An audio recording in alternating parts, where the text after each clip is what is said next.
بسم اللہ الرحمن الرحیم الحمدللہ رب العالمین والصلاة والسلام علی خاتم النبیین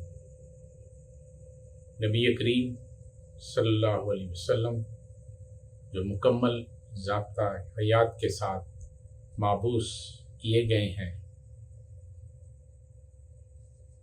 معاشی زندگی کے جو اصول انہوں نے متعین کیے ہیں ان کی تفصیل آپ کے سامنے پیش کرنے جا رہا ہوں۔ حلال روزی کا درس، جائز کی پہچان اور ناجائز ممنوع، کسب کی آزادی، بخل، اقتناز، احتکار کے ذریعے گردش دولت پر رکاوٹ پر تنبیہ، سود حرام، امانت میں خیانت سے ممانعت، ناپ تول میں اعتدال، نجی ملکیت کی رخصت، کائنات کی نعمتیں انسان ہی کے لیے ہیں، پیدائش دولت اور تقسیم دولت میں عدل و انصاف، احسان کے اصول پر معیشت، جوا اور سود کی ممانعت، جبر و استحصال ممنوع، معدنیات، حیوانات کی دولت اللہ تبارک تعالیٰ کی امانت، بددیانتی، خیانت، ذخیرہ اندوزی فساد کا باعث، مزدور کی اجرت کا تعین اور اس کی ادائیگی کا طریقہ کار، احتیاج کے وقت صلہ رحمی کا حکم۔ اب ان کے متعلق جو احادیث نبی کریم صلی اللہ علیہ وسلم نے صادر فرمائی ہیں وہ پیش کرنے جا رہا ہوں۔ حضرت جابر بن عبداللہ رضی اللہ عنہ سے روایت ہے کہ رسول اللہ صلی اللہ علیہ وسلم نے فرمایا، لوگو اللہ سے ڈرو اور دنیا طلبی میں اعتدال کا راستہ اختیار کرو، اس لیے کہ کوئی اس وقت تک نہ مرے گا جب تک اپنی روزی پوری نہ کر لے گا، اگرچہ اس میں تاخیر ہی ہو، لہذا اللہ سے ڈرو، روزی طلب کرنے میں اعتدال کا راستہ اختیار کرو، صرف وہی جو حلال ہو وہ کھاؤ، جو حرام ہو اسے چھوڑ دو۔ حضرت خالد بن معدان رضی اللہ عنہ سے روایت ہے کہ رسول اللہ صلی اللہ علیہ وسلم نے فرمایا، کسی انسان نے اس شخص سے بہتر روزی نہیں کھائی جو خود اپنے ہاتھوں سے کما کر کھاتا ہے۔ حضرت عائشہ رضی اللہ عنہا سے روایت ہے کہ نبی کریم صلی اللہ علیہ وسلم تکبر اور کسب حرام کے فتنے سے اللہ تبارک تعالیٰ کی پناہ مانگا کرتے تھے۔ نسائی، بخاری اور ترمذی سے نقل کر رہا ہوں۔ حضرت انس بن مالک رضی اللہ عنہ سے روایت ہے کہ نبی کریم صلی اللہ علیہ وسلم اکثر یہ دعا پڑھا کرتے تھے، اے اللہ میں تیری پناہ چاہتا ہوں غم و علم سے، عاجزی و کمزوری سے، بخل اور بزدلی سے۔ بخاری سے نقل کر رہا ہوں۔ حضرت موسیٰ اشعری رضی اللہ عنہ سے روایت ہے کہ نبی کریم صلی اللہ علیہ وسلم نے فرمایا، بھوکے کو کھانا کھلاؤ، بیمار کی مزاج پرسی کرو اور قیدی کو چھڑاؤ۔ حضرت عون بن جحفہ رضی اللہ عنہ سے روایت ہے، کہتے ہیں کہ نبی کریم صلی اللہ علیہ وسلم نے سود کھانے اور کھلانے والے پر لعنت بھیجی ہے۔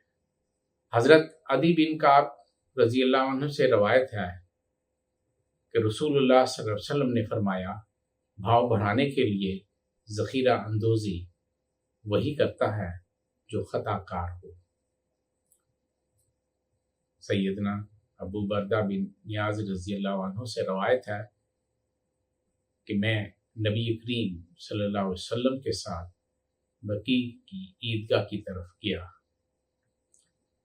وہاں آپ صلی اللہ علیہ وسلم نے اناج کے ایک ڈھیر میں ہاتھ داخل کیا، پھر دیکھا اس میں دھوکہ یا ملاوٹ کی گئی تھی۔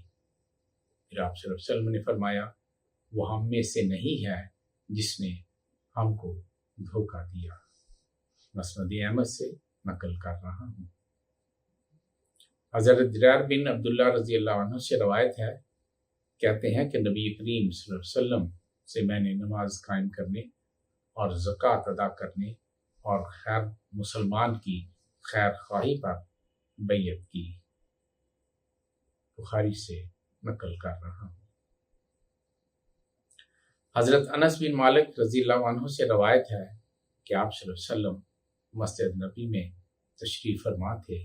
ایک مسافر نے آپ صلی اللہ علیہ وسلم سے سوال کیا، میں آپ صلی اللہ علیہ وسلم کے رب اور اگلے لوگوں کے رب تعالیٰ کی قسم دے کر پوچھتا ہوں کہ آپ صلی اللہ علیہ وسلم کو اللہ نے دنیا کے سب لوگوں کی طرف رسول بنا کر بھیجا ہے؟ آپ صلی اللہ علیہ وسلم نے فرمایا ہاں۔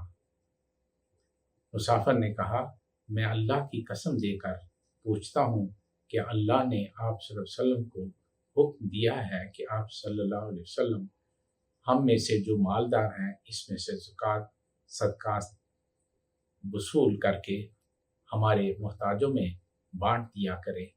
آپ صلی اللہ علیہ وسلم نے فرمایا ہاں۔ ایک طویل حدیث ہے، اس سے اخذ کیا گیا ہے، بخاری میں بھی، ماجہ میں بھی اور نسائی میں بھی۔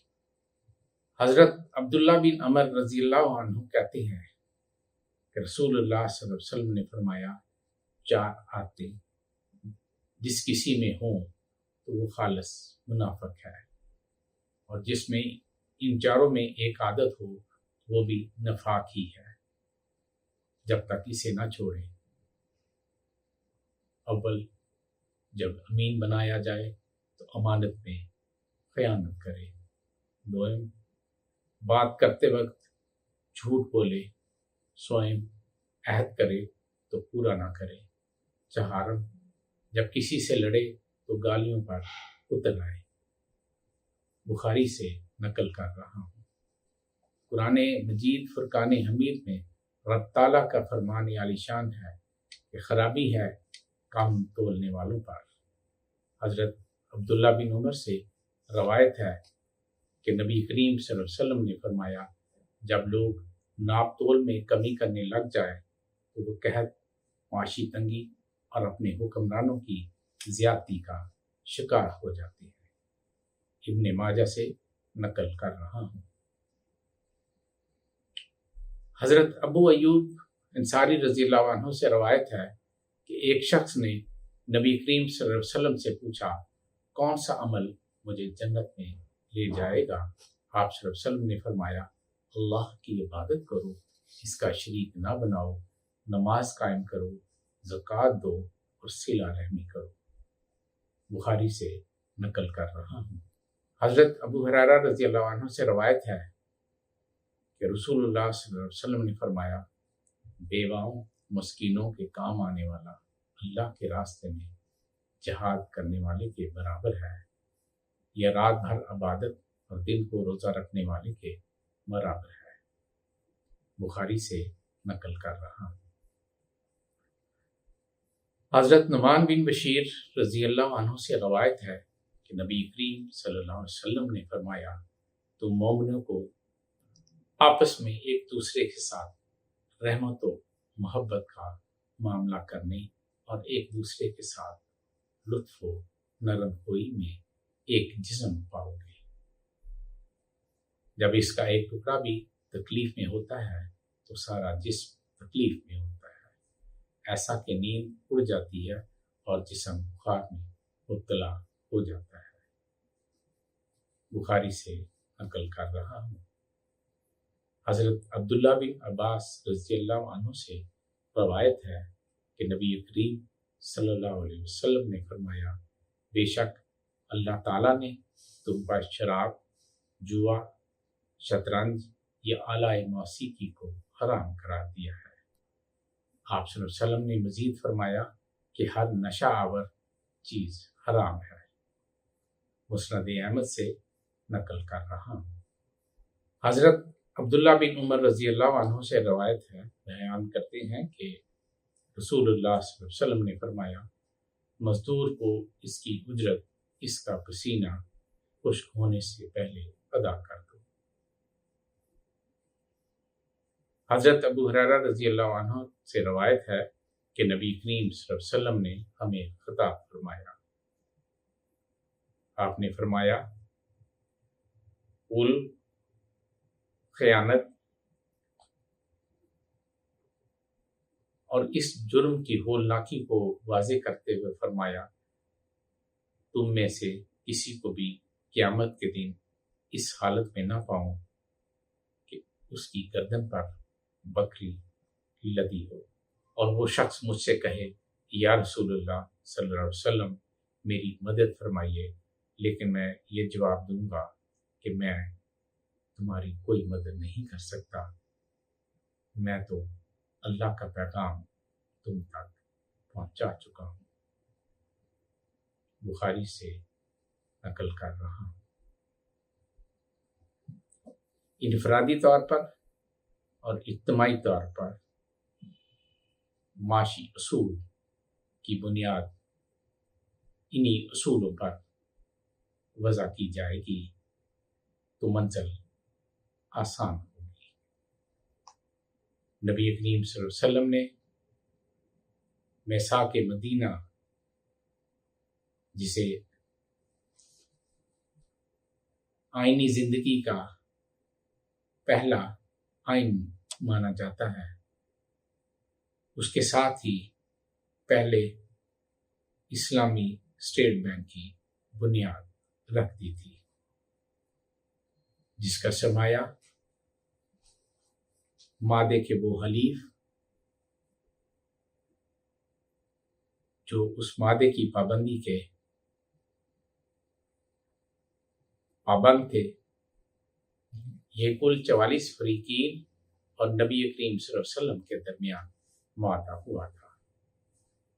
آپ صلی اللہ علیہ وسلم نے ہر فریق سے 100 بکری عطیہ لے کر پہلے اسلامی اسٹیٹ بینک کی بنیاد رکھی، اور یہ اصول بھی طے پایا کہ ان 44 فریقین میں جب کسی کو آڑا وقت آئے گا تو نبی کریم صلی اللہ علیہ وسلم اپنے قائم کردہ اسٹیٹ بینک سے اس پر خرچ کریں گے۔ وما توفیقی الا باللہ۔